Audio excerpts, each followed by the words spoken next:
Historians throw water on comparisons of Trump to Andrew Jackson. Washington. Dan Feller doesn't know Donald Trump. He does know Andrew Jackson, at least as well as you can become acquainted with someone who has been dead for close to 200 years. For all of the comparisons between the current commander-in-chief and the nation's seventh president, Donald Trump is no Andrew Jackson, said Feller, a history professor at the University of Tennessee in Knoxville.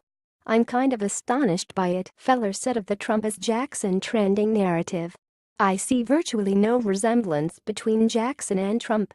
Trump certainly is embracing the ghost of Old Hickory. Upon moving into the White House last month, the new president hung a portrait of Jackson in the Oval Office. Now, whenever Trump signs executive orders at his desk or hosts a photo op with world leaders, Jackson observes the proceedings from his place of honor high on the wall. Trump is far from the only person to see parallels between himself and Jackson.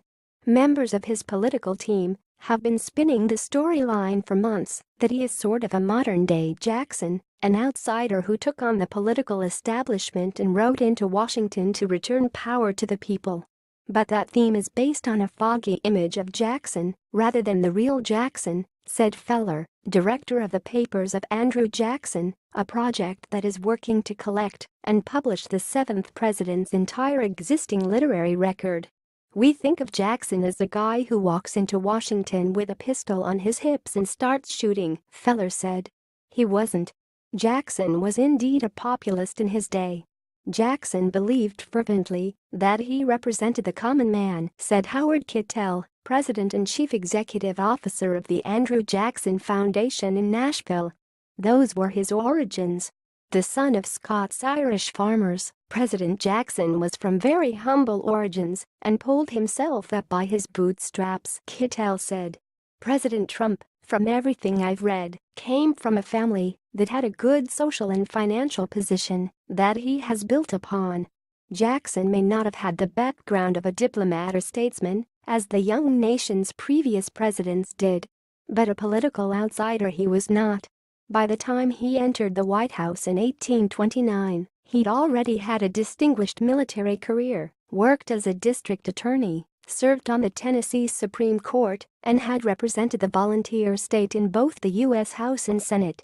Despite Jackson's lasting reputation as an aggressive, no-nonsense, I'll do things my way kind of guy, that's not how he conducted his presidency, Feller said.